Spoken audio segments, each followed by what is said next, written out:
교수님이시고요. 지금 현재 전남대학교 화학과 교수님이십니다. 지금 경력은 카이스트 화학과 박사를 하셨고, 그리고 현재까지 전남대학교 화학과 교수님으로 재직 중이십니다. 주요 업적은 2011년에 카이스트 우수 박사학위 논문상을 받으셨고, 대한화학회 및 한국화학공학회 종신회원이십니다. 그리고 오늘 이 주제와 맞게 주로 연구하는 분야가 이산화탄소의 수소화 전환을 통한 고부가가치 화합물 생산 촉매 개발 및 공정 연구를 주로 연구하신다고 합니다. 자, 우리 박사님께 박수 주세요.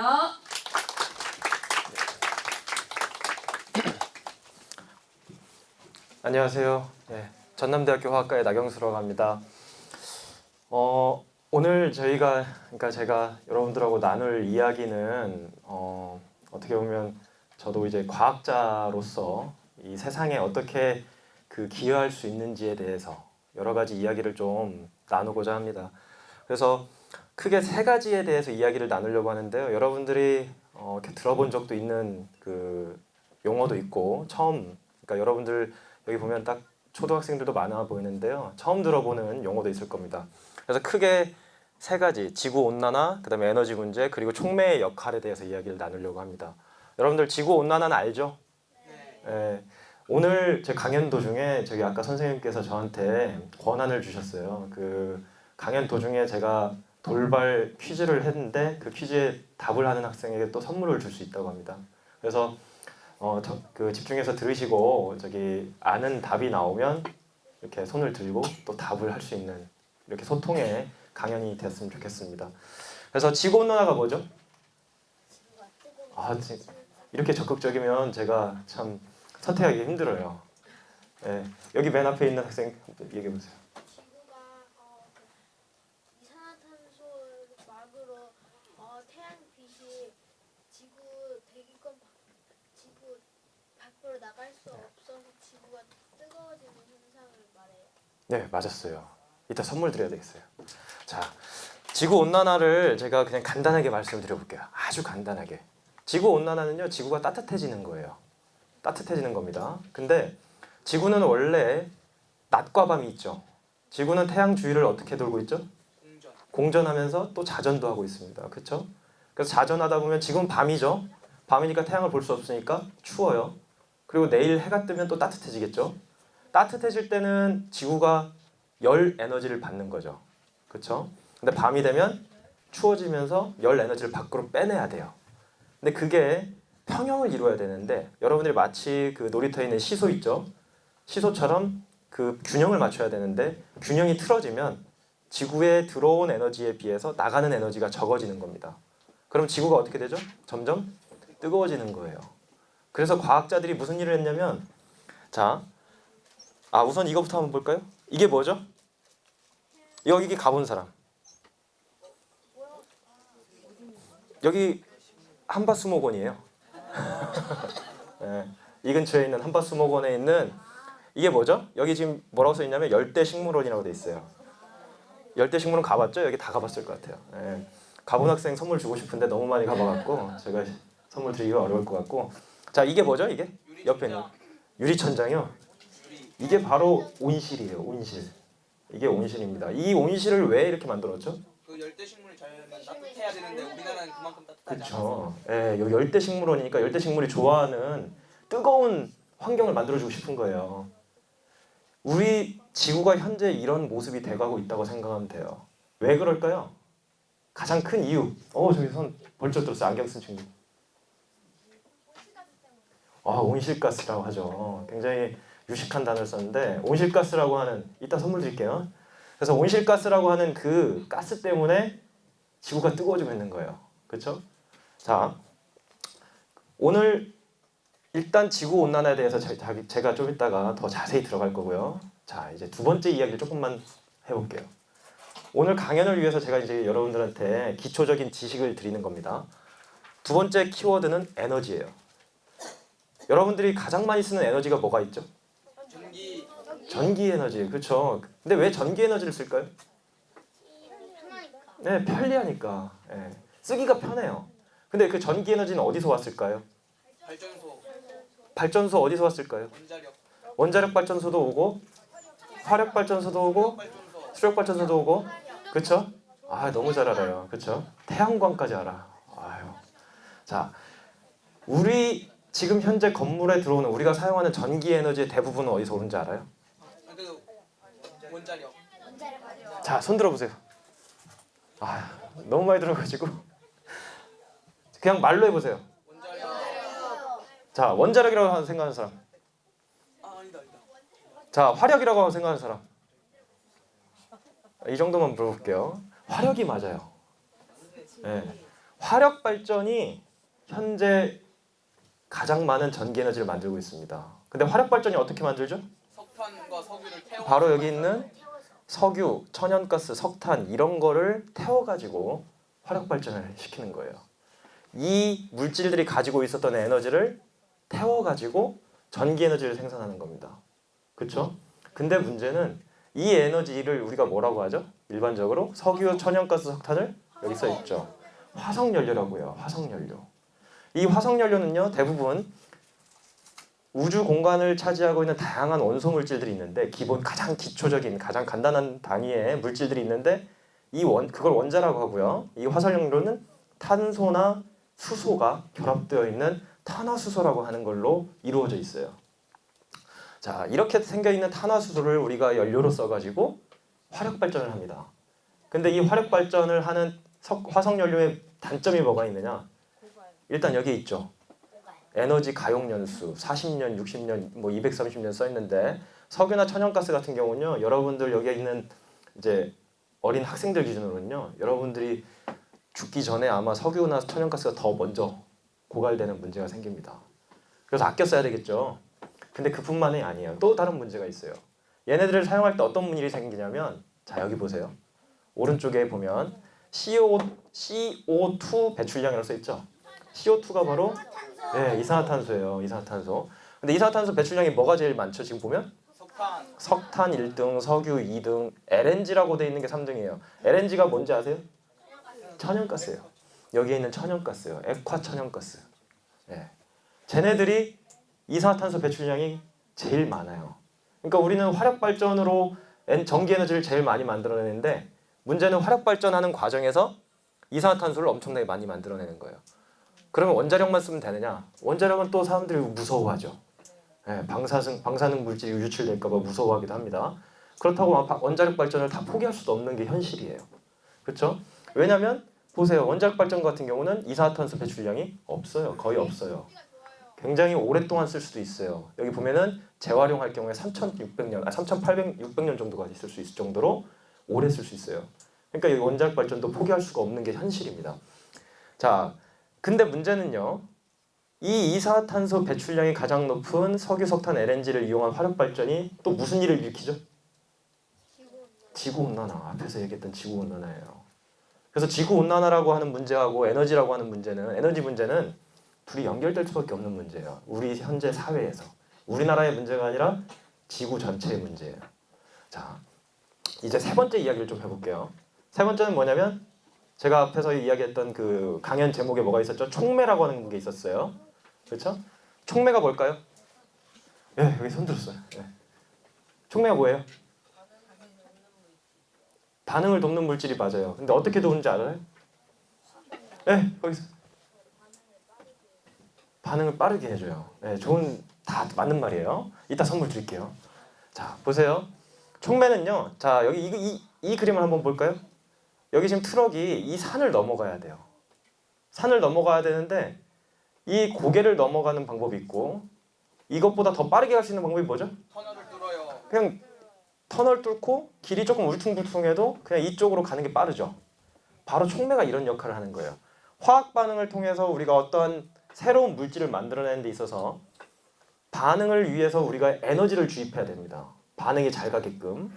여러분들이 밖에 나가서 뛰어놀려면 뭐가 있어야 돼요? 여러분들도 몸에 에너지가 있어야 되는 거랑 똑같아요. 그래서 에너지를 주입해서 화학 반응을 일으켜가지고 우리가 필요로 하는 물질을 만들어내는데 이때 촉매를 넣어주면 필요한 에너지를 조금 절약시켜줘요. 그리고 우리가 원하는 물질을 만드는 데 있어서 좀 더 빠르게 얻어낼 수가 있는 거예요. 예를 들어서 여기 지금 보면 파란색이 촉매가 없을 때 화학 반응이 일어나는 경로예요. 잘 모르시겠지만 일단 여기서부터 보면 이게 시작점이에요. 시작했는데 높은 산을 올라가서 생성물까지 가는 거예요. 우리가 원하는 물질까지 만듭니다. 근데 촉매를 넣으면 조금 꼬불꼬불 하더라도 높은 데까지는 올라가지 않고 덜 올라간 상태에서 갈 수가 있어요. 이게 촉매의 역할입니다. 자, 그래서 이 촉매, 그 다음에 앞에서 얘기했던 지구온난화, 그 다음에 에너지, 이 세 가지를 제가 오늘 연결시켜서 과학자들이 그 세 가지를 어떻게 연결해서 우리 사회를 발전시키고 문제를 해결해 가는지를 설명하는 게 오늘 강연의 핵심입니다. 자, 세상을 바꾸는 촉매. 자, 촉매가 어떻게 세상을 바꾸는지 여러분들한테 말씀드리기 위해서 지금으로부터 한 120년 전쯤으로 돌아가 봅시다. 여기 있는 프리츠 하버라고 하는 분하고 칼 보슈라고 하는 분은요. 참고로 비료 만드는 거 있죠. 비료가 뭐죠? 네, 식물에 자라라고 그냥 뿌려주는 영양분이에요. 그렇죠?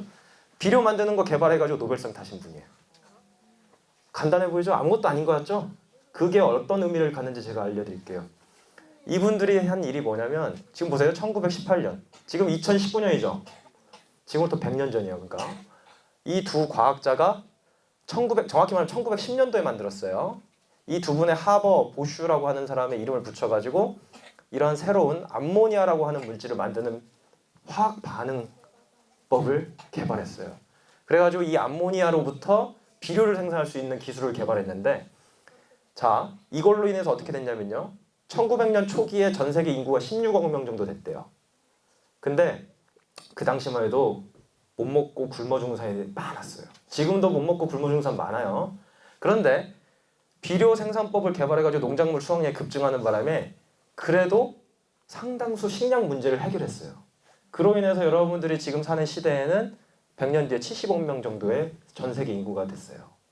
그러니까 이분들이 개발한 이 기술로 사회가 이렇게 바뀐 거죠. 못 먹는 사람이 좀 줄어든 거죠. 자, 근데 이 반응에 보면 질소라고 하는 여러분들이 공기 중에 있는 가장 많은 부분을 차지하고 있는 기체입니다. 질소가 수소랑 반응해가지고 암모니아를 만드는 데 있어서 이때 철, 여러분들 알죠? 철? 예, 철가루 들어가죠. 자석에 잘 붙는 그 철을 가지고 이 반응이 일어나는 공간에다 같이 넣어줬더니 훨씬 더 반응이 빠르고 에너지가 조금만 들어가고도 암모니아를 만들 수 있는 걸 만든 거예요. 그때 촉매가 이 반응을 굉장히 빠르고 효율적으로 진행시키는 데 있어서 가장 중요한 역할을 합니다. 그게 바로 지금으로부터 한 110년 정도 전에 개발된 촉매예요. 그렇게 해서 세상을 바꿨죠. 지금 여러분들이 알고 있는 암모니아라고 하는 그 물질은요. 지금 현재 전 세계적으로 생산하고 있는 암모니아는 다 이걸로 만들고 있습니다. 110년 전에 만들어진 게 지금도 쓰이고 있어요. 어마어마하죠? 자, 우리의 몸은요. 여러분들 촉매라고 하는 게 낯설 수도 있어요. 여기 저학년, 초등학생 저학년들 같은 경우는 굉장히 낯설 수 있지만 촉매는 이미 우리 몸속에 많이 들어있어요. 몰랐죠? 네. 촉매는요. 우리 몸속에 어마어마하게 많이 들어있어요.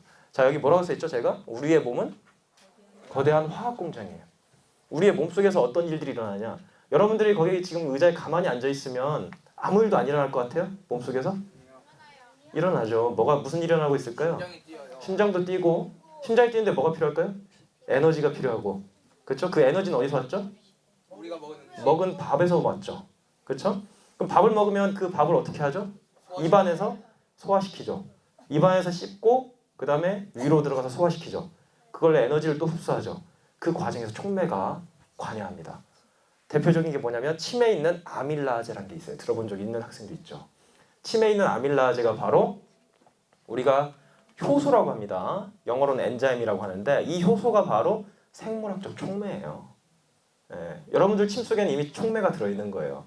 얘가 무슨 역할을 하냐면 여러분들이 쌀밥을 먹으면 걔를 쌀 속에 있는 탄수화물을 소화시키는 효소가 촉매예요. 그래서 여러분들 몸속에는 이미 촉매가 가득 차 있어요. 그리고 또 뭐라고 돼 있죠 여기? 여러분들 몸에는 1초에 4천억 회가 넘는 화학 반응이 지금도 엄청나게 빠른 속도로 일어나고 있습니다. 가만히 앉아 있는 것 같아도 여러분들에서 몸속에서 이제 피가 흐르면서 뇌로 전달되고 제가 말하는 걸 여러분들이 머릿속에 기억도 하고 그런데 필요한 게 다 에너지고 그때 작용하는 게 여러 가지 촉매들이에요. 자, 그러면 이 촉매가 세상을 어떻게 바꾸느냐? 제가 여기다 뭐라 썼죠? 세계 인구 총 생산량의 35%는 촉매 덕입니다. 라고 써 있어요. 뭐 제가 한 말은 아니에요. 여기에 이제 신문 기사에 나온 그 제목입니다. 근데 이게 무슨 말이냐면 여러분들이 만지고 있는 실생활 속에서 만지고 있는 여러 가지 물질들 있죠.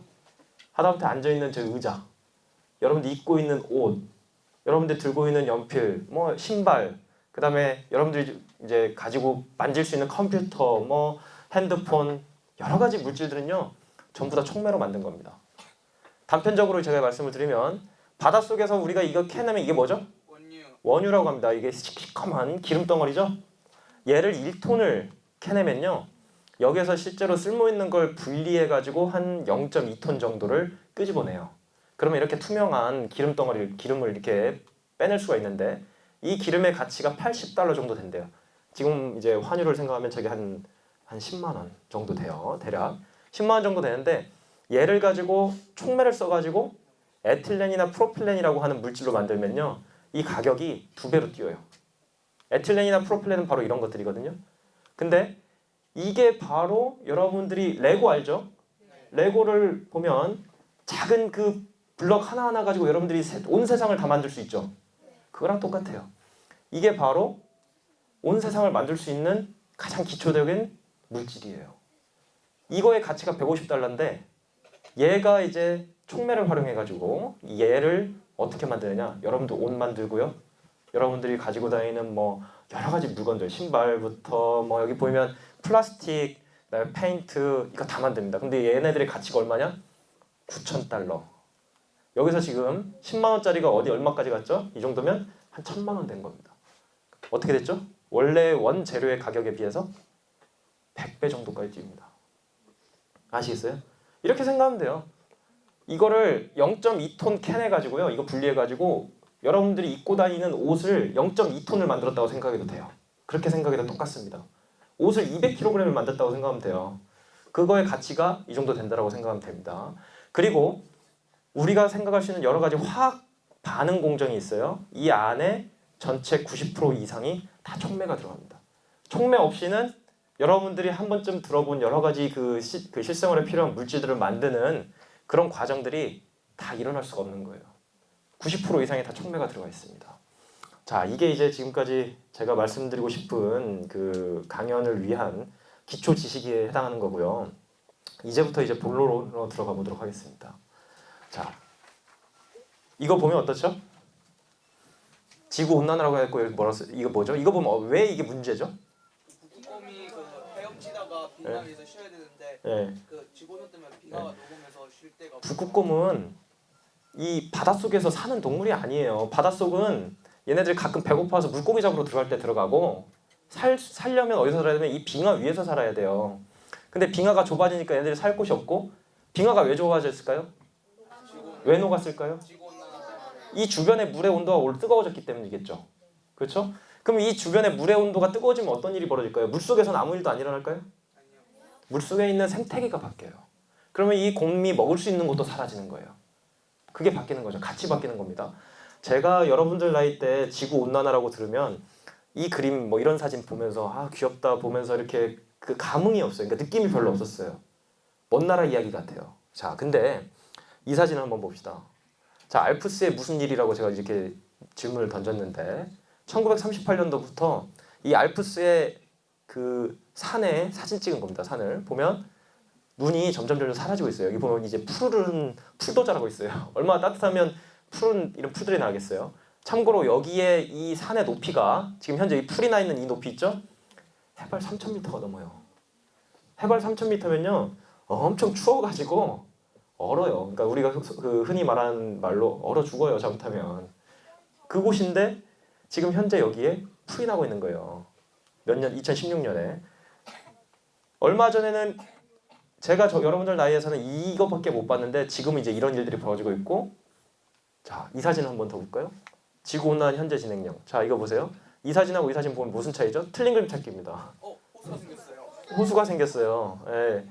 되게 색깔 이쁘죠? 푸르스름하고. 그렇죠? 근데 이게 이제 제가 찍은 게 아니라 여기 보면 브라이언 메스트레라고 하는 저기 등산가예요. 등산가인데 등산 가면서 환경보호 운동가인데 이분이 자기 이 인스타그램이라고 하는 거기에다가 사진 올리면서 이렇게 글을 남긴 거예요. 막 남겼는데 여기가 지금 어떤 지점이냐면 그 알프스의 몽블랑이라고 하는 최고봉에 높이 3,352m 지점입니다. 굉장히 높은 지점이죠. 엄청 추운데요. 근데 여기서 물이 생긴 거예요. 빙하가 녹아가지고. 이게 얼마나 큰 사이즈냐면요. 여기 보이세요? 이게 뭐죠? 여기 사람이에요, 사람. 사람이 이만하니까 호수가 얼마나 큰 거예요. 3,000m가 넘는 지점에 이렇게 호수가 생긴 거예요. 비가 와서 생긴 게 아니라 주변에 이 눈이 녹아가지고 빙하가 녹아가지고. 그리고 참고로 이 빙하는요, 여기 뭐라고 써 있죠? 유럽에 먹는 물이에요. 유럽 사람들이 먹는 물입니다. 이 빙하 녹여가지고 만든 물이 여기 보이죠? 이런 물병 보셨죠? 이 물병이 여기서 나오는 물이에요. 근데 이게 다 녹아서 사라지고 있는 거예요. 그래서 이게 언제 찍은 거냐면 2019년 6월 28일 올 여름에. 근데 불과 열흘 전에는 버텼거든요. 이때가 언제냐면요. 프랑스 파리에 유럽에 있는 파리에 폭염주의보 해가지고 40몇 도가 올라갔던 그때입니다. 엄청나게 큰 문제죠. 그래서 이 사람이 여기 보면 쫙 써가지고 글씨를 썼길래 뭐라고 했냐면 Time to sound the alarm이라고 해가지고 이제 알람 경고를 할 때가 된 것 같다 하면서 막 써 있어요. 그래서 이렇게 얼음이 얼려져 있어야 되는 공간에 이렇게 쭉 물이 녹아 있다니 하면서 지금 경각심을 주고 있는 겁니다. 예전에는 먼 북극에서 일어났던 일이 불과 유럽의 그 대륙의 내부에서 일어나고 있는 겁니다. 이게 지금 현재 지구온난화의 현실이에요. 지구의 얼음이 다 녹으면 어떻게 될까요? 이건 시뮬레이션 한 겁니다. 컴퓨터로 예측을 한 건데 지구의 모든 얼음이 다 녹으면 이렇게 생긴다는데요. 지도가. 이게 이제 미국입니다. 근데 여기 보면 영어로 마이애미라고 하는 지점이 있는데 여기가 미국 땅인데 여기 지금 바다로 덮여버렸어요. 이 마이애미가 어디에 있냐면요. 여기 보면 여기 있어요. 섬이 아니에요. 여기 사라집니다. 우리나라 볼까요? 서울 있죠? 여기 지금 파래졌죠? 서울이 물에 잠길 정도가 되고 상하이가 원래 바다가 섬이 아닌데 지금 바닷속으로 들어가고 있고요. 중국에. 베이징도 여기에요. 베이징이 원래 내륙에 있습니다. 근데 바다로 지금 다 접근해 빠져버리죠. 이게 이제 지구의 얼음이 모두 녹으면 다 이런 일들이 발생한다고 합니다. 지구를 뜨겁게 하는 온실가스. 자, 지구온난화를 일으키는 온실가스 여러분들 잘 아는 게 가장 큰 게 뭐였냐면 이산화탄소예요. 이산화탄소를 보면 자, 이산화탄소 외에도 사실은 지구를 뜨겁게 하는 가스가 총 6개 정도가 있습니다. 그래서 6개 보면 여기 이제 기호로 되어 있는데 뭐 예를 들어서 이건 메탄이라고 합니다. CH4는 메탄인데 얘가 바로 천연가스예요. 그리고 여러분들 방금 말씀하신 이산화탄소도 있고 그다음에 아산화질소 뭐 여러 가지가 있는데 그 중에 이산화탄소가 제일 많은 온실 효과 기여를 높이고 만들고 있습니다. 그래서 지구 온난화를 가장 해결하기 쉬운 방법은 뭘까요? 간단해요. 이산화탄소 때문에 그러니까 이산화탄소를 없애면 되죠. 자, 근데 이산화탄소가 어디서 나오는지 한번 찾아볼까요? 이산화탄소 어디서 나오죠? 아까 얘기했듯이 화력발전에서 제일 많이 나와요. 그리고 또 어디서 많이 나오냐면 여러분들 반도체 만드는 데서 이산화탄소가 나옵니다. 이 CO2라고 되어 있는 게 이산화탄소예요. 참고로. 반도체 만들 때도 이산화탄소가 많이 나오고요. 그 다음에 제철소에서 철을 재련한다고 하는데 철을 재련하는 과정에서 이산화탄소가 또 어마어마하게 많이 나와요. 그리고 요리할 때도 나오죠. 물론 그것도 가스레인지에서도. 근데 그리고 여기가 뭐냐면 시멘트. 건물 만드는 데 쓰는 시멘트 있죠? 시멘트 만들 때도 이산화탄소가 또 굉장히 많이 나옵니다. 그럼 이산화탄소를 줄여야 되니까 우리 화력발전소 다 꺼버리고 반도체 만드는 것도 멈추고 그 다음에 제철, 철도 만들지 말고 그 다음에 시멘트도 만들지 말면 다 해결될 수 있을까요? 왜? 해결이 안 되죠.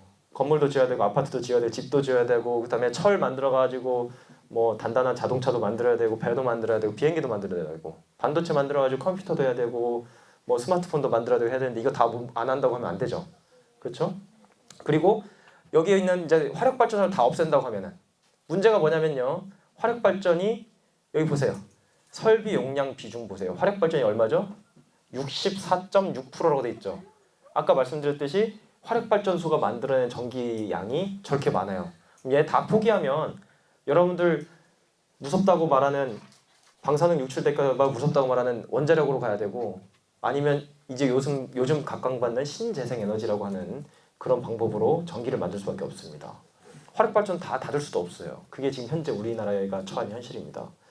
자, 그러면 실생활 속에서 가장 많은 이산화탄소를 배출하는 게 뭘까요? 자동차예요. 자동차가 우리 주변에서 이산화탄소를 가장 많이 만드는 그 원인입니다. 자동차를 보면요, 차 뒤에 이런 거 스티커 붙은 거 보죠? 네. 여기 보면 에너지 효율 등급이라고 해가지고 막 이렇게 써 있어요. 1등급부터 2등급, 3등급, 4등급, 5등급으로 갈수록 효율이 떨어져요. 그리고 여 안에 보면 이 동그라미 표 안에 보면 이게 지금 잘 안 보이는데 CO2라고 하는 거, 이산화탄소 배출량이에요. 그러니까 여러분들이 이 자동차를 타고 다니면 1km 갈 때마다 여기 지금 246g. 그럼 여기 빨간색은요. 1km 갈 때마다 284g의 이산화탄소를 공기 중에 빼는 거예요. 그래서 자동차에서 나오는 이산화탄소 양도 어마어마합니다. 왜 그럴까요? 자동차 연료가 뭐죠? 석유. 석유에서 나온 휘발유라고 하는 거예요. 아까 제가 얘기했듯이 휘발유 석탄 화석연료 얘기했었죠. 그렇죠? 그 화석연료의 대부분이 탄소하고 여기 C라고 돼 있는 거랑 그다음에 수소 H로 돼 있는 거 있죠? 얘네들의 화합물이에요. 그래서 얘를 엔진에다 넣어 가지고 불을 붙여 가지고 얘가 만든 에너지를 가지고 자동차 바퀴를 돌리는데 얘네들 때문에 불을 붙이면 이산화탄소가 나와요. 그래서 이산화탄소가 나오는 걸 어쩔 수 없이 막을 수가 없어요. 그리고 자동차 이야기가 나온 김에 자동차 속에 있는 촉매에 대해서 제가 또 이야기를 해드릴게요. 자동차 뒤에 보면 배기구 앞에 이렇게 볼록 튜브 같은 게 하나 있어요. 이게 뭐냐면요. 자동차에서 엔진에서 연료가 타가지고 밖으로 배출되기 전에 오염물질을 좀 잡아주는 장치예요. 그래서 이 장치 안에 들여다보면 뭐가 있냐면 백금이 들어있어요. 백금 비싼 거, 그 금이 있죠? 그게 들어있어요 이 안에. 그래서 얘가 무슨 역할을 하냐? 여기서 불이 붙어가지고 연소가 돼야 되는데 찌꺼기들 미처 다 타지 않은 찌꺼기들이 여기서 다시 한번 제거됩니다. 그리고 결과적으로 마지막에는 이산화탄소하고 물을 배출하는 장치예요. 그래도 어쨌든 이산화탄소가 배출되는 거 우리가 막을 수가 없습니다. 자, 최근에 2015년에 이러한 문제를 이제 전 세계 모든 나라가 문제라고 생각하고 파리에서 모여가지고 그때 195개국이 모였대요. 전 세계 195개 나라 대표들이 모여가지고 당시 UN 그 사무총장이신 저희 반기문 총장님 있었었죠? 예, 그분도 여기 가셔가지고 이렇게 같이 회의를 했어요. 그게 뭐냐면 파리에 모여가지고 기후 협약을 맺어가지고 2050년까지는 지구촌 온실가스 배출량을 순수 0으로 하자라고 이제 협약을 맺었습니다. 이게 이제 이산화탄소가 그렇게 중요하다라는 걸 보여주는 그 협약이고요. 이산화탄소를 제거하는 방법이 있습니다. 자, 우리가 공기 중으로 배출되는 이산화탄소를 가장 줄이기 쉬운 방법은 뭐냐면요. 배출원에서부터 이산화탄소를 잡는 거예요. 이게 현재 우리나라뿐만 아니라 전 세계적으로 이산화탄소를 감축하고 있는 기술입니다. 이산화탄소가 어디서 가장 많이 나온다고 있죠? 화력발전소. 그 다음에 여기 보면 제철소도 있고요. 시멘트도 있죠? 우리 제철소 멈출 수 있어요? 철 안 쓸 거예요? 그러지 않는 이상 이산화탄소는 무조건 나올 수밖에 없죠? 화력발전소에서도 이산화탄소 무조건 나올 수밖에 없죠? 그러면 이 나오는 이산화탄소를 어떻게 하면 될까요? 공기 중으로 배출되기 전에 우리가 잡으면 돼요. 그게 바로 포집이라고 합니다. 그러니까 잡는 거예요. 커다란 풍선에다가 잡듯이 잡는 겁니다.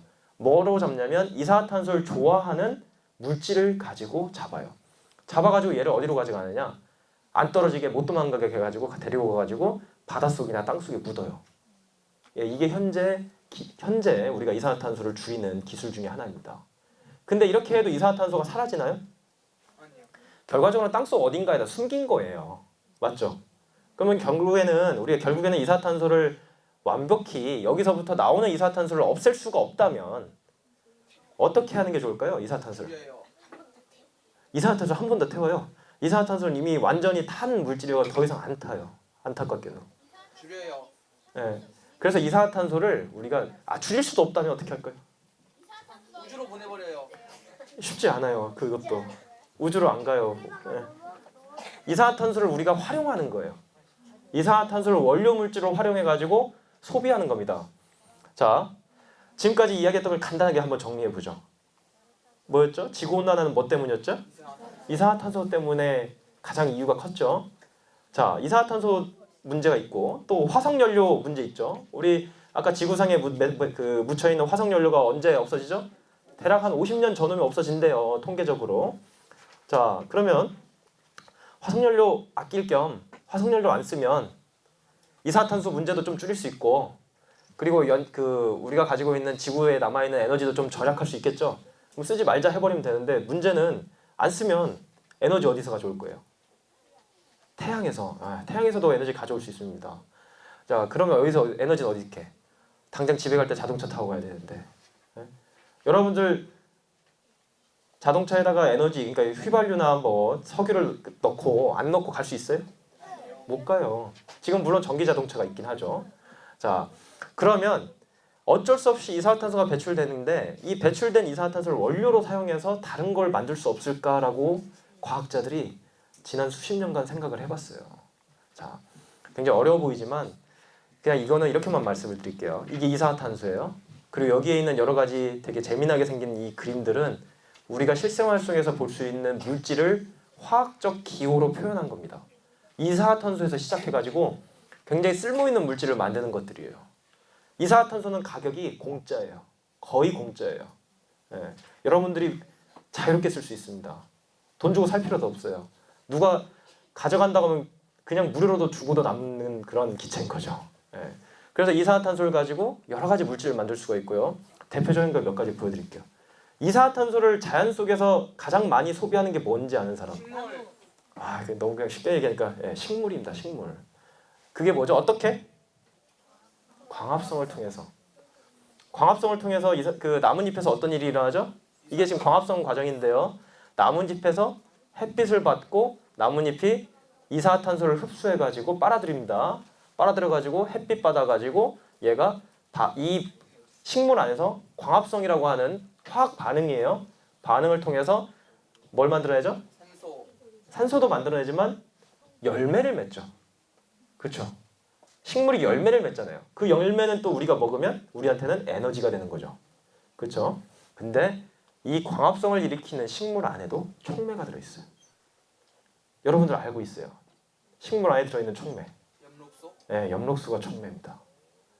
클로로필이라고 되어 있는데 영어로는 엽록소가 바로 광합성을 일으키는 촉매예요. 얘가 빛을 받아가지고 이산화탄소랑 땅속에서 흡수한 뿌리를 통해서 흡수한 물이 화학 반응을 일으키는데 도와주는 촉매예요. 빛을 흡수하는 안테나처럼 역할을 합니다. 지금은요 과학자들이 어떤 일을 했냐면 여기 제가 뭐라 써 있죠? 인공광합성을 할 수 있습니다. 여러분 인공하면은 요새 같은 때는 인공지능 막 떠올려요. AI 인공지능 막 하는데 인공광합성은 굉장히 인공광합성이라는 기술도 있어요. 인공광합성은 뭘까요? 인공적으로 광합성을 광합성을 인공적으로 일으키는 거예요. 자 여기 보세요. 이게 뭐죠? 나뭇잎. 이거 인공 나뭇잎이에요. 여기에 전기 플러그 어디 전기 콘센트에다 전기 꽂지도 않고요. 얘를 가지고 태양에 비추면 얘가 태양빛을 받아가지고 에너지를 만들 수 있어요. 얘도 역시 마찬가지 그런 시스템입니다. 이런 게 바로 인공 광합성이에요. 그래서 여기 보면 그냥 일반적인 광합성은 식물에서 이산화탄소하고 물을 반응시켜가지고 슈가라고 하는 거니까 열매를 만들어냅니다. 이게 에너지원이에요. 근데 인공광합성에서는 태양빛을 받아가지고 이때도 역시 이 식물 속에 들어있는 아까 엽록소와 비슷한 역할을 할 수 있는 이러한 화학적 촉매, 화학적 물질을 만들어가지고 얘를 가지고 우리가 인공광합성을 시켜요. 그래서 에너지를 만들 수 있습니다. 전기 콘센트에다가 플러그 꽂지 않고 이게 이미 만들어져 있어요. 기술적으로. 이게 촉매의 역할 중에 또 하나이고요. 자, 놀라운 일을 하나 또 알려드릴게요. 여기 뭐라고 써있죠? 이산화탄소 가지고요.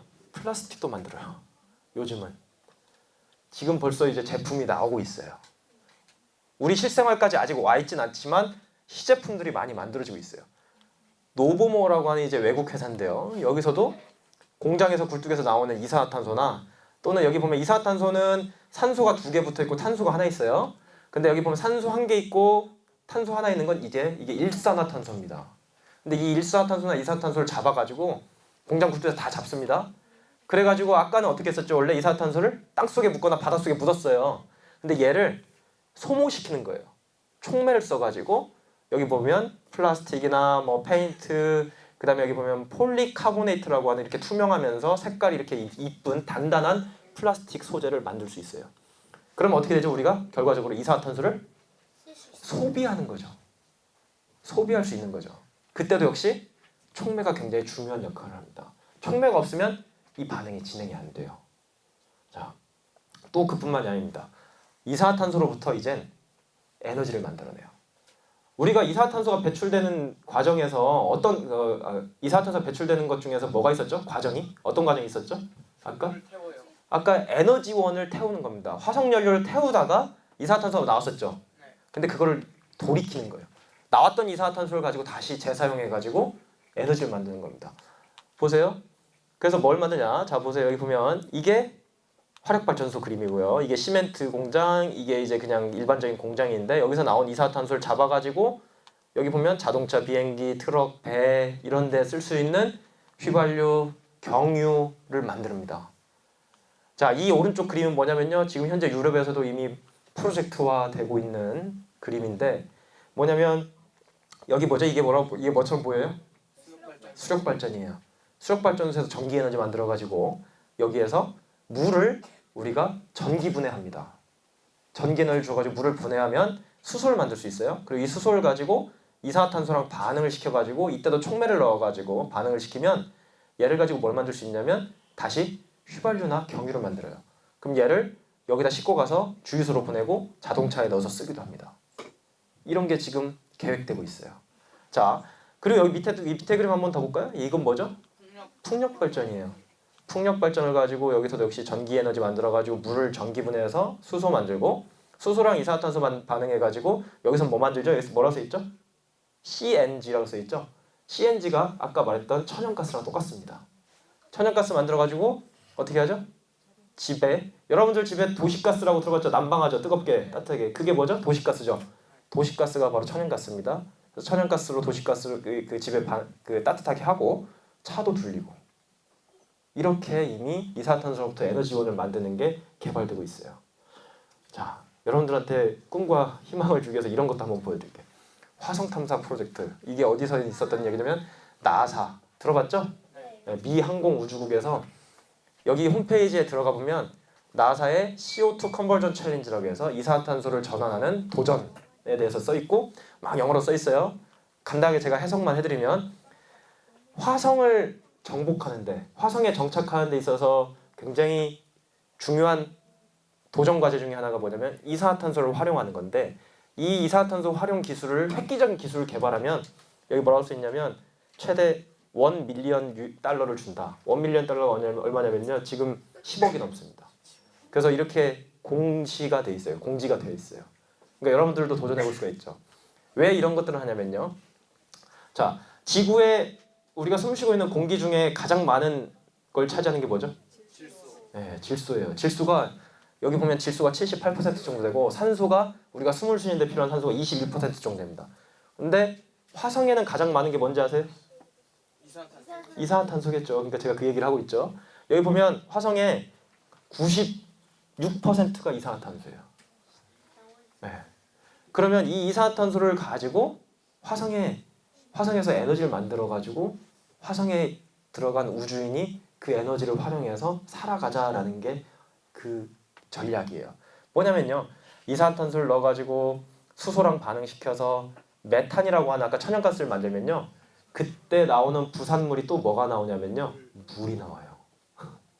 그럼 우리가 화성에서 물을 마실 수 있는 물도 만들 수가 있겠죠. 그렇죠? 그게 이미 근데 여러분들 과학은요. 계속 돌고 도는데 자, 그게 이미 1912년 폴 사바티에라고 하는 노벨 화학상 또 이분도 노벨 화학상 받으신 분인데 이분이 이미 개발했던 화학 반응이에요. 자, 어려워 보이지만 간단하게만 설명을 드려볼게요. 이게 이산화탄소예요. 여기 수소예요. 수소 들어봤죠? 이렇게 반응시켜가지고 뭘 만드냐? CH4라고 하는 게 메탄이에요. 얘가 바로 천연가스입니다. 여러분들 그냥 천연가스 봤죠? 들어봤죠? 네, 천연가스예요. 근데 이때 나오는 게 같이 나오는 게 H2O라고 해서 얘가 바로 물이에요. 그러면 천연가스 이 메탄으로 나온 천연가스는 우리가 연료로 쓰면 되고 물은 마시면 돼요. 지금으로부터 100년 전에 개발된 또 기술입니다. 노벨 화학상 받을만 하죠? 근데 이때도 역시 영어로 써 있지만 촉매가 굉장히 중요한 거예요. 촉매가 있어야만 이러한 일들이 일어날 수 있는 겁니다. 그래서 여기 보면 간단히 그림을 보면 여기서 이산화탄소는 트래쉬예요. 트래쉬가 뭐죠? 쓰레기를 가지고 에너지 만들어서 천연가스 버스에도 넣을 수 있다라는 거죠. 이게 이미 개발되고 있는 기술입니다. 제가 이제 촉매에 대해서 좀 더 이야기를 나누기 위해서 나노 기술이라는 거에 대해서 한번 간단하게 여러분들한테 알고 있을 수도 있는데 한번 언급을 하고 넘어갈게요. 나노가 뭐죠? 나노? 작은 10억 분의 1. 또 옆에 있는 친구 얘기해 보세요. 네, 10억 분의 1. 네. 10억분의 1미터. 손가락이 나노는요. 나노가 어디서 출발한 단어인지 아는 사람? 그 그리스어로 가장 작은 했다는 말. 난쟁이를 뜻하는 말. 네, 난쟁이요. 그거 다 아네. 네, 나노가 뭐냐면요. 여기 써 있어요, 사실은. 나노스라고 해서 그리스어로 난장이라는 뜻에서 나왔습니다. 그러니까 엄청나게 작은 걸 의미하는 거예요. 그냥 간단하게 여러분들한테 그냥 비유를 들면 여러분들이 머릿속에 있는 머리 위에 있는 이 머리카락 있죠? 머리카락 두께 한 10만 분의 1 정도 됩니다. 그러니까 보이지 않는 거예요. 머리카락은 보이죠. 근데 머리카락보다 안 보이는 세계가 바로 나노의 세계예요. 이게 왜 중요하냐면 우리가 눈에 보이는 물질을 만들다가 눈에 보이지 않는 나노 물질을 만들다 보니까 이 나노 물질들이 촉매로 쓰이게 되고 기존에 없었던 능력을 발휘하게 되는 거예요. 자, 이거 볼게요. 이게 지금 여러분들 화면에는 보이지만 사실은 이 보이는 이러한 물질들 하나하나가요. 여러분들 눈으로 직접적으로 볼 수 없는 나노 물질이에요. 지금은요. 이렇게 나노 플라워라고 해서 나노 꽃도 만들 수 있고 이렇게 나노 큐브 같은 것도 만들 수 있고 그 다음에 여기 보면 이렇게 알약처럼 생겼죠? 이런 나노 라드라고 하는 이런 물질도 만들 수 있어요. 눈에 보이지 않는 물질이에요. 이 크기가 머리카락보다 더 작은 물질입니다. 그럼 우리가 왜 이 일을 해야 되느냐? 아까 제가 백금에 대해서 한번 이야기했었죠. 네. 여러분들 저기 자동차에다가 백금을 어마어마한 백금을 이렇게 넣으면 얼마나 비쌀까요? 그렇죠? 어떻게 하면 백금이 촉매로서 영향을 많이 효율적으로 발휘할 수 있을까요? 나노 크기로 줄여서. 나노 크기로 작게 만들면 돼요. 그래서 여기 보면 얘를 굉장히 작은 걸로 만들어서 잘게 썰어버리면 얘가 동일한 양 대비 훨씬 더 많은 촉매로서의 성능을 발휘할 수가 있습니다. 그래서 이 나노가 바로 촉매하고는 굉장히 밀접합니다. 자, 그래서 보면요. 앞에서 아까 제가 이산화탄소로부터 휘발유도 만들 수 있다 했죠? 여기서도 역시 보면 여기에 보이는 이 작은 알갱이 하나하나가요. 여러분들이 눈으로 볼 수 없는 지금 여기에 보이는 건요. 눈으로 볼 수가 없어서 전자현미경이라고 한 걸로 찍은 사진입니다. 그래서 이 크기가 고작 수십 나노미터 정도밖에 안 돼요. 눈으로 절대 볼 수 없어요. 전자현미경으로밖에 못 봅니다. 그래서 여러분들 알고 있는 철 있죠? 자석에 붙는 철을 이런 식으로 만들면 이산화탄소랑 수소랑 반응시켜서 휘발유 만들고 또는 경유도 만들어가지고 차에다 연료로 쓸 수가 있는 거예요. 그럼 뭐죠 이게? 금상첨화죠. 이산화탄소도 우리가 소비하고 그 다음에 에너지를 쓸 수 있는 연료도 만들 수 있잖아요. 그렇죠? 여기서도 역시 이러한 촉매가 굉장히 중요한 역할을 합니다. 자, 그러면 이제 에너지 문제 쪽으로 한번 이제 넘어가 볼게요. 에너지 문제는 지금 계속 얘기했지만 화석연료에 대해서는 여러분들 이제 장점과 한계를 대략 알 수 있겠죠? 앞에서 다 이야기했었어요. 장점은 뭐냐면요. 굳이 장점을 말씀드리면 쓰기가 쉬워요. 그리고 보통 액체 상태에 있으니까 그냥 바로바로 들고 다니기도 좋고 유조차에다가 싣고 다니기도 좋고 자동차 모든 우리 지금 지구상에 돌아다니는 자동차의 거의 대부분은 이 화석연료에서 나온 석유에서 나온 그 휘발유나 경유를 가지고 쓰죠. 근데 한계가 뭐죠? 단점이? 크게 두 가지예요. 오늘 강연에서 배웠던 건 크게 두 가지입니다. 하나는 이산화탄소를 배출할 수밖에 없어요. 그리고 두 번째는 양이 제한돼 있어요. 가용 연수가 작아요. 그러니까 여러분들이 죽기 전에 아마 얘네들이 먼저 사라집니다. 그렇죠? 그럼 우리는 이 문제를 해결해야 되겠죠. 자, 새로운 에너지원들을 한번 봅시다. 에너지원의 시대적 요구가 되는데 불이 역사적으로 한 50만 년 전에 만들어졌대요. 발견됐대요. 그리고 1차 산업혁명 때 무슨 일이 일어났죠? 석탄을 사용. 석탄 써가지고 구텐베르크가 증기기관차 만들어가지고 영국에서 산업혁명이 일어났죠. 이게 죄송해요. 구텐베르크가 아닌데 뭐였죠? 스티브 왓슨입니다. 예. 그래서 산업혁명을 일으켜가지고 그때 영국의 대대적인 기술이 개발되고 사회가 발전했죠. 이게 어느 시대냐면 1800년 정도 되는 시대입니다. 그러니까 지금으로부터 한 200년 넘게 전이에요. 그리고 2차, 3차 산업혁명 때는 석탄, 석유나 또는 원자력 발전을 활용을 해요. 그렇죠? 그리고 지금 현재는 무슨 상황이 되냐면 4차 산업혁명이라고 해서 다른 에너지를 이제 찾아가고 있습니다. 대표적으로 신재생에너지라는 거. 자, 신재생에너지가 뭔지 여러분들한테 한번 말씀을 드려볼게요. 신재생 에너지는요, 말 그대로 여러분들이 자연에 보이는 걸 활용해서 쓰는 에너지입니다. 여기 보이는 거예요. 태양, 바람, 이건 뭘까요? 지열 발전입니다. 그리고 여기 보면 여기 바람 있죠? 지오서멀이 바로 지열이고요. 솔라는 태양이고요. 하이드로 파워는 수력입니다. 네, 수력, 수소가 아니라 수력이에요. 그리고 바이오매스는 뭐냐면요, 바이오 에너지라고 알고 있지만 여러분들 이렇게 생각하면 됩니다. 바이오매스는 식물성 에너지. 식물성 에너지 다 맞아요. 다 맞는데 바이오매스는 남는 먹지 못하는 식량을 가지고 개로부터 연료를 만드는 겁니다. 예. 그게 바로 이런 것들이 이제 신재생 에너지고, 오른쪽에 있는 게 우리가 고전적으로 계속 지금까지 사용해왔던 에너지죠. 뭐 기름이 있고요, 석유죠, 석탄, 천연가스, 이제 원자력 발전 뭐 이런 겁니다. 그러면 이쪽이 문제가 되니까 이쪽 다 쓰면 될까요? 해결될 수 있을까요? 이쪽에 장단점이 있어요. 어떤 장단점이 있을까요? 단점이 좀 있어요. 단점이. 그 효율적이지가 못해요. 뭐 그것도 그렇고, 예, 비용도 좀 많이 들어가요. 설치 비용이 좀 많이 들어갑니다. 그런데 무엇보다도 설치해놨을 때 얘는 자연의 영향을 많이 받아요. 태양광은요, 날씨 우중충한 날은 작동을 안 해요. 그렇죠? 비 오고 그러면 못 쓰죠. 풍력은 바람 안 부는 날 못 써요. 그렇죠? 그리고 태양광 같은 경우는 이렇게 판을 넓게 퍼트려놔야 돼요. 우리나라처럼 좁은 땅에서는 태양광 하기 생각보다 쉽지 않아요. 그렇겠죠. 이 에너지를 만들기 위해서 이 어마어마한 땅을 이 태양광으로 다 덮어야 돼요. 어쩌면 우리가 지금 그 우리나라에 있는 모든 건물의 지붕을 다 이렇게 덮어도 전기에너지 다 그 보충이 안 됩니다. 그 정도로 약간 단점이 있어요. 그래서 우리가 신재생에너지라고 하는 이 에너지만 바라볼 수 있느냐? 꼭 그렇지만 않은 겁니다. 자, 요즘 각광받는 또 에너지가 뭐가 있냐면 수소에너지가 있어요. 수소에너지는요, 신재생에너지원하고는 다른 에너지입니다. 수소를 우리가 이제 어떻게 만들어내냐에 따라서 신재생에너지를 이용한다고도 하는데, 일단 만들어진 수소에너지 자체는 신재생에너지는 아니에요. 자, 근데 수소에너지의 장점을 보면요, 다양하게 우리가 만들 수가 있어요.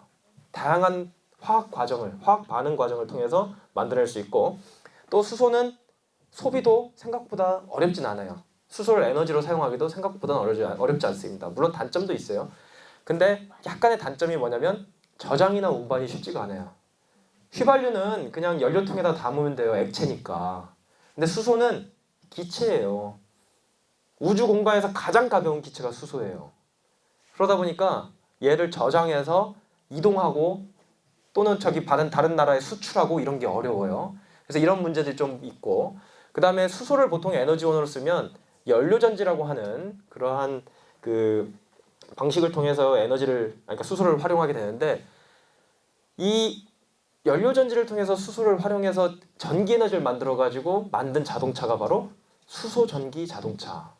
우리나라에 지금 개발돼서 굴러다니는 넥소라고 하는 자동차가 바로 수소전기 자동차예요. 근데 그 자동차의 장점은 뭐냐면 수소를 태워가지고, 그러니까 수소를 연료전지에 넣어가지고 에너지를 만들어가지고 전기 에너지를 만들어가지고 자동차를 굴리는데, 장점은 오염물질이 전혀 안 나와요. 오염물질이라고 해봤자 그냥 깨끗한 물만 나옵니다. 아주 간단하게. 너무 좋죠?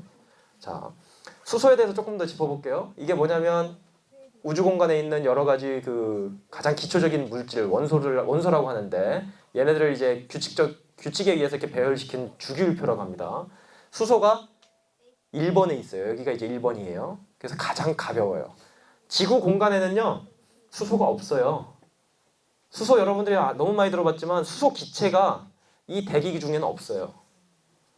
이 대기 공간에 있는 여러분들이 숨쉬고 있는 공기 속에는요, 질소와 산소가 있는데, 그 질소와 산소들에 비해서 수소 기체가 훨씬 가벼워요.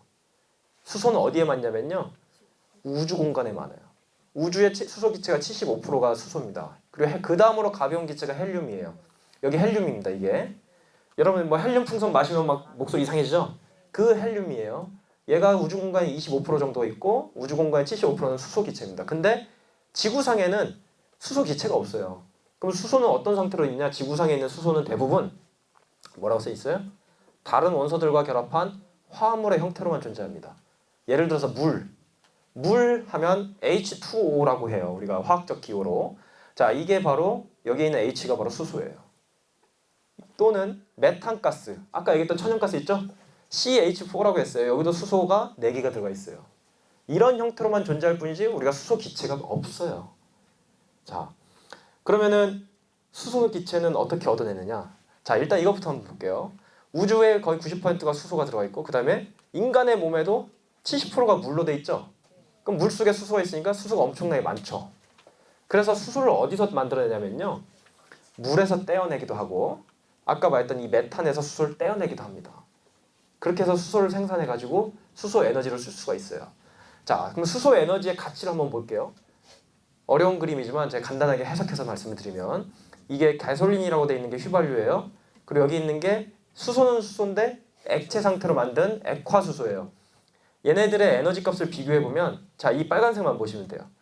4kg의 휘발유의 에너지 값이 1kg의 액화수소 에너지랑 똑같아요. 무슨 뜻일까요? 여러분들이 자동차에다가 4kg의 휘발유 넣고 갈 수 있는 거리가 1kg의 수소만 액체 수소만 넣고 갈 수 있는 거리랑 똑같다는 소리예요. 그러면 어떤 장점이 있죠? 4배나 가볍게 넣고 또 공간도 줄일 수 있죠. 이걸 저장할 수 있는 공간이 더 줄어들 수 있죠. 자, 수소에 대해서 좀 더 들여다보면요. 수소 생산은 아까 말씀드렸듯이 여러 가지 기술이 있어요. 그래서 여기 보면 물에서 수소를 떼어내는 게 이제 수전해라고 하고 그 다음에 아까 메탄에서 떼어내는 게 여기 천연가스에서 나오는 수소가 있습니다. 이런 식으로 수소를 떼어내는데 자, 수소를 떼어내는 가격을 보면요. 여기 보세요.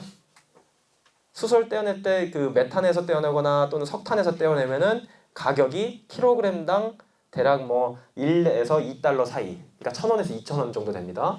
그런데 얘를 아까 신재생 에너지, 태양광이나 풍력을 이용해가지고 전기 에너지를 주입해가지고 물을 전기 분해시키면 가격이 좀 비싸요. 굉장히 비싸죠? 여기보다 한 5배 정도 비쌉니다. 그래서 결과적으로는 수소 생산, 지금 현재 지구상에서 만들어내는 수소 생산 다 이걸로 하고 있어요. 근데 이것도 단점이 있어요. 수소를 어디서 떼어냈죠? 천연가스나 석탄. 천연가스나 석탄이 뭐였죠? 아까? 화석연료였죠. 화석연료엔 뭐가 있었죠? 탄소랑 수소가 결합되어 있는 화합물이에요. 화석연료가. 자, 그래서 탄소랑 수소가 결합되어 있는 화석연료에서 수소 떼어내면 뭐가 남죠? 탄소가 남아요. 근데 걔는 어떤 형태로 남냐면 이산화탄소로 나와요. 그러니까 수소 만들다가도 또 탄소가 나와요. 이산화탄소가. 아, 이러나 저러나 진퇴양난이죠. 뭐 이러지도 못하고 저러지도 못하는 상황이 돼버렸어요. 자, 어쨌든 우리가 수소를 만들어냈다고 합시다. 그렇게 해서 수소 전기 자동차에 넣는데 이때 보면 이게 그 현대자동차에서 만들어낸 넥소라고 하는 그 수소 전기 자동차예요. 보면은 내부에 이렇게 주황색으로 되어 있는 통이 3개가 있어요. 여기에 수소를 기체니까 여기다 넣습니다. 가득 넣어요. 그 대신 고압으로 넣어요. 그래서 사람들이 아, 저거 터지는 거 아니야? 막 이렇게 무서워하죠. 뭐 저거 수소폭탄차 아니야? 이렇게 무서워하기도 하는데 충분히 안전하게 개발됐다고 합니다. 실제로 어느 정도까지 그 검사를 하냐면요. 얘네들한테 이 가스통에다 수소 채우고요. 불 속에다 넣어서 이게 터지는지 안 터지는지까지 테스트했고 그다음에 얘에다가 실제 그 총 있죠? 실제 총으로 쏴가지고 얘가 뚫리는지 안 뚫리는지까지 다 실험했답니다. 그렇게 해서 만든 시스템이래요. 그러나 저러나 이렇게 만드는 수소 전기 자동차는요. 여기에 수소가 있고 여기서 이게 바로 엔진입니다. 근데 여기에 있는 엔진은 뭐냐면 연료전지라고 하는 엔진인 거예요. 이 연료전지에 수소가 공급되면서 밖에서 산소가 들어옵니다. 공기 중에 산소 많죠? 그러면 수소와 산소가 결합하면서 전기 에너지를 생산하고요. 여기에 가득 채웠던 수소로 인해서 한번 완전히 충전하면 한 600km 정도를 갈 수 있대요. 대단하죠? 그리고 이때도 역시 촉매가 필요합니다. 연료전지 안에 백금이 들어가 있어요. 백금 촉매가. 그리고 이때 만들어낸 그 전기 에너지를 가지고 자동차를 운행하는 과정에서 오염물질이 전혀 없어요. 물만 나와요. 대단하죠? 근데 단점이 있어요. 단점이 뭐가 있을까요? 여기서 수소 가격도 비싸다고 할 수도 있지만 그래도 휘발유보단 쌉니다. 수소를 채우기가 어려워요. 아주 단순한데 맞아요. 이따 선물 드릴게요. 네. 자, 여기에 가득 채우는데 시간이 좀 꽤 걸려요. 그리고 기체로 고압으로 채워야 되니까 지금 이 공간이 어마어마하게 많이 차죠. 네. 사실 우리가 휘발유차 타고 가면요, 그 휘발유 채워가지고 타는 차 타면 이게 휘발유통이라고 하면 이 세 개나 다 안 갖고 다녀도 돼요. 이 한 통이면 600km 타고도 남는 거예요. 근데 얘는 세 통을 갖고 다녀야 되는 거예요. 그만큼 공간을 차지하는 거죠. 그런 단점이 있어요. 자, 그래서 우리나라는요, 수소 경제 활성화 로드맵이라고 해가지고 어려운 얘기인데 이제 우리나라가 앞으로 나아가야 될 방향이라고 해가지고 수소를 좀 더 활성화시킨다. 근데 여기서 여러 가지 문제점을 해결하려고 합니다. 일단 수소 충전소가 전국에 지금 한 20개도 안 돼요. 근데 얘들 충전소를 늘린다. 그리고 수소 전기 자동차를 지금 현재 1,800대 정도 되는데 2040년까지 앞으로 20년 정도 뒤에 600만 대까지 늘리겠다라고 이제 지금 정부에서 이렇게 운영하고 있어요. 근데 무엇보다도 지금 해결해야 될 문제 중에 하나가 수소 생산이 있고요. 수소 생산하는 과정에 아까 우리가 이산화탄소도 많이 발생한다 했죠? 그리고 수소를 또 기체니까 저장해서 운반하기가 또 힘들어요. 그 문제를 해결해야 됩니다. 그 문제를 어떻게 해결하는지 제가 한번 보여드릴게요. 자, 지구온난화의 영향을 받지 않으면서 수소를 생산하고 저장, 운송이 가능한 시스템은 없을까? 이게 바로 그런 해답입니다. 어려운 그림처럼 보이지만 자, 이 그림부터 볼까요? 이게 이제 뭐냐면 독일에서 하이드로지니어스, 하이드로만 빼면 뭐죠? 지니어스예요. 천재. 예. 하이드로지니어스라고 하는 회사예요. 독일에 있는 회사인데 이 회사에 있는 과학자들이 지난 10년, 20년 동안 연구해가지고 개발한 기술입니다. 뭐냐면 액체 상태에 어떠한 유기 물질이 있어요. 그냥 액체 상태의 물질이에요. 기름이라고 생각해도 됩니다, 여러분들. 근데 거기에다가 수소를 저장시켜요. 저장시키면 이렇게 더하기를 넣고, 그럼 액체니까 우리가 운반하기가 좋죠. 그냥 탱크에다 싣고 나르기도 좋죠. 그래서 얘를 가지고 수소를 필요로 하는 곳에 갑니다. 그럼 여기서 수소를 떼어내줘요. 떼내주고 수소를 충전해서 자동차에 충전해서 쓰면 된다. 그리고 수소를 떨어뜨린 물질은 여기 마이너스라고 돼 있죠? 얘도 액체니까 얘를 다시 가지고 가서 수소를 저장할 수 있는 곳에서 다시 저장합니다. 이렇게 하면 어떤 효과냐? 여러분들이 와닿지 않으니까 이 그림을 보면 돼요. 만약에 앞에서 얘기했던 이런 식으로 수소를 기체를 여기다 고압으로 밀어넣어가지고 이 가스통에다 채우면요, 이만큼에 채울 수 있는 수소의 양이 여기서 보이는 그 액체 상태의 그 물질에다가 수소를 저장하면 이 한 통으로 끝난다 이거예요. 그리고 얘는 액체예요, 액체. 얘는 300기압 이상으로 채워져 있는 가스통이에요. 여러분들 이제 그냥 보기만 해도 무서워하는, 터질까봐 무서워하는 그런 가스통이에요. 이만큼을 싣고 다니는 거랑 얘 액체 그냥 탱크를 하나 싣고 다니는 거랑 수소를 저장하고 운송하는데 똑같습니다. 똑같이 운송할 수 있어요. 이런 기술이 개발돼 가지고요, 이런 효과가 이제 발생합니다. 사회가 이렇게 바뀌어요. 이게 지금 현재 전 세계적으로 수소를 운반하는 시스템이에요. 그러니까 이렇게 생긴 트럭이 있어요. 트럭 있고 여기에 전봇대처럼 생긴 거에다가 수소를 고압으로 밀어넣어가지고 그 300기압 정도로 밀어넣어가지고 얘를 싣고 갑니다. 그러면 이렇게 해서 하나, 둘, 셋, 넷, 5대를 싣고 가면 앞에서 얘기했던 이러한 그 액체 상태의 수소 저장 물질을 가지고 싣고 가는 거 한 대랑 똑같다는 거예요. 근데 가격도요, 이 트럭 5대는 한 25억 정도인데 얘 한 대는 3억 정도면 된대요. 세상이 바뀔 수가 있겠죠. 그렇죠? 자, 이게 바로 그 물질입니다. 평상시에는 이제 화학 구조가 이렇게 돼 있는데 노란색이었다가 여기다가 수소를 저장시키면 하얀색으로 바뀌어요. 그리고 여기서 수소를 떼어내면 다시 노란색으로 바뀌어요. 근데 액체예요. 지금 이 과학자인데 이분이 뭐 하고 있느냐면 이게 뭐냐면요, 불꽃 토치예요. 토치로 불을 붙여도 불이 안 타요. 신기하죠? 그러니까 터질 일도 없고 불 붙을 일도 없어요. 그냥 운반하기도 안전에도 문제가 안 돼요. 이게 이미 독일에서 개발된 기술입니다. 그래서 이렇게 생긴 컨테이너 박스 같은 데다가 그 컨테이너 박스 같은 걸 이제 주유소에 넣어놓고 우리가 이 액체 상태의 물질을 이동해가지고 여기다 넣어주면 이 안에서 촉매, 여기서도 역시 촉매입니다. 촉매가 수소를 떼어내주는 데 역할을 합니다. 됐죠? 자, 거의 다 끝났습니다. 이게 이제 저희 연구실에서 실제 수소를 만들어내는 과정을 한번 보여드리려고 합니다. 이게 뭐냐면 앞에서 보여드렸던 이러한 개념을 토대로 수소를 생산하는 과정을 한번 보여드려 볼게요. 물론 수소를 우리가 눈으로 볼 수는 없어요. 자, 촉매 전처리라는 건 뭐냐면 여러분들이 운동을 하기 전에 또는 수영장 가서 이제 운동하기 전에 준비 운동하죠? 예, 운동하기 전에 자기 몸이 운동할 수 있는 상태로 만드는 겁니다. 그래서 촉매 전처리는 촉매가 작동할 수 있게끔 준비 운동 시키는 거예요. 자, 그래서 자, 한번 보시죠. 좀 빠른 속도로 진행합니다. 자, 여기에서 촉매 전처리를 합니다. 전처리를 해가지고 자, 여기 보시면 가루가 나왔죠? 이게 바로 나노 가루입니다. 나노 촉매예요. 그래서 얘를 이 안에 넣어가지고 잘 이제 밑에다 쌓고요. 그 다음에 이 안에다가 이제 여기 보이는 이렇게 분자 구조로 되어 있는 게 바로 이게 수소를 저장하고 있는 물질입니다. 이 액체가. 그래서 여기다 넣고 저울로 재가지고 이제 교반 자석 받아가지고 이제 섞어주면서 여기다가 연결해가지고요. 이게 이제 밑에 뭐 있냐면 히팅을 해요. 그러니까 따뜻하게 열을 가해줍니다. 열을 가해주고 지금 24도예요. 24도인데 이제 열 손실 없으라고 열이 그 보온대라고 이렇게 알루미늄 호일로 덮고 자 이게 이제 컴퓨터가 관찰하고 있는 거예요. 마치 AI처럼. AI는 아닙니다. 근데 이게 이제 관찰하면서 시간이 가고 있어요. 자 이게 올라가는 게 지금 뭐냐면 수소가 생산되는 겁니다. 자 온도가 지금 200도 정도 됐어요. 자 그리고 여기 잘 보세요. 수면이 점점 내려가고 있죠? 보입니까? 그렇죠? 수소가 여기서 생산돼서 여기 연결돼서 수소가 지금 밀어내고 있는 거예요. 밀어내면서 여기 보세요. 수소가 빨간색 곡선처럼 보시면 수소가 이만큼 생성되고 있어요. 지금 한 30분 정도 지난 겁니다. 엄청나게 빠르게 재생한 거예요. 그래서 여기 보면 저울에서 수소가 여기로 이제 저장이 되면서 저울에서 수소의 양을 재고 있는 거예요. 무게로. 이게 바로 액체 상태의 수소, 그러니까 액체 상태의 유기 분자에다가 우리가 수소를 저장해 가지고 수소를 떼어내는 과정을 보여주는 간단한 그림입니다. 자, 오늘 여기까지예요. 강연은 여기까지인데 이제 정리할게요.